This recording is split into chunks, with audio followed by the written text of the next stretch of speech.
पाठ्यक्रम के पहले खंड में आपका स्वागत है। इस भाग में हम हाइड्रोलॉजिक चक्र और उसमें शामिल कई प्रक्रियाओं के बारे में जानेंगे। हाइड्रोलॉजिक चक्र। हाइड्रोलॉजिक चक्र को जल चक्र के रूप में भी जाना जाता है।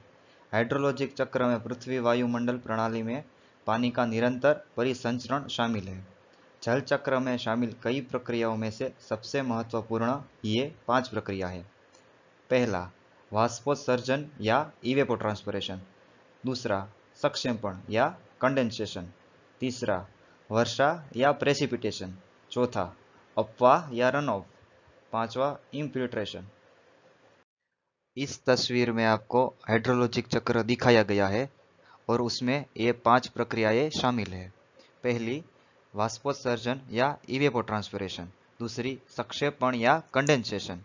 तीसरा, वर्षा या प्रेसिपिटेशन। चौथा, अपवाह या रन ऑफ। और पांचवा, इनफिल्ट्रेशन। वाष्पोत्सर्जन, इवेपोट्रांसपिरेशन।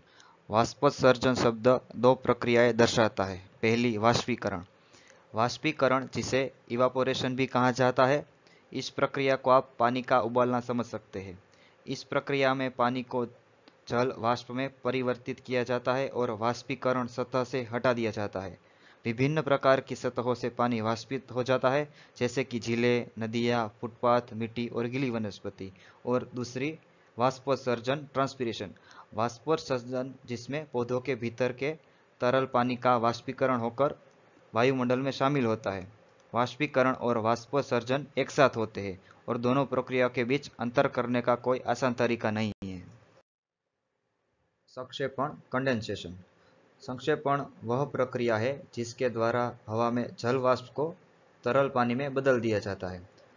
अब इससे समझने के लिए आप सोचिए, आपने पानी गर्म करने रखा है और जब आप उस पे कुछ प्लेट या किसी और चीज़ से उसे ढक देते हैं, तब वो भाप से पानी में कन्वर्ट हो जाता है। इस पूरी प्रक्रिया को आप संक्षेपण कह सकते हैं। संक्षेपण होने के लिए जल वाष्प को या तो इसके ओस बिंदु पर ठंडा किया जाता है। हवा जल वाष्प के साथ इतनी भर जाती है कि यह किसी भी अधिक पानी को पकड़ नहीं सकती है। संक्षेपण जल चक्र के लिए महत्वपूर्ण है क्योंकि यह बादलों के गठन के लिए जिम्मेदार है। ये बादल वर्षा लाने में योगदान दे सकते हैं। अवक्षेपण, प्रेसिपिटेशन। अवक्षेपण बारिश, बर्फ या ओलों के रूप में बादलों से छोड़ा गया पानी है। वर्षा होने के लिए पहले छोटे पानी की बूंदों को भी धूल, नमक या धुएं के कणों पर संघनित या कंडेंस होती है, जो नाभिक या न्यूक्लियस के रूप में भी कार्य करते हैं। कणों के टकराने पर जल वाष्प के अतिरिक्त संघनन के परिणाम स्वरूप पानी की बूंदें बड़ी हो जाती है। ये बूंदें बड़ी होकर भारी हो जाती है और फिर ये भारी बूंदें वर्षा के रूप में बादल से बाहर गिरती है। अपवाह, रन ऑफ। अपवाह का मतलब बहना है। अपवाह तब होता है जब जमीन पर पानी इतना बढ़ जाता है कि जमीन में पानी को सोखने की क्षमता कम हो जाती है और पानी जमीनी सतह के ऊपर से बह जाता है। संतृप्त सतहें या सतहें जो पानी को अवशोषित नहीं कर सकती है, जैसे कि चिकनी मिट्टी, पक्के रोड, मकान, जहाँ से पानी जमीन के अंदर नहीं उतर सकता, वह अपवाह को बढ़ाती है। इनफिल्ट्रेशन। जब पानी का प्रवाह जमीन के ऊपर से जमीन के अंदर की तरफ जाता है, उसे इनफिल्ट्रेशन कहते हैं।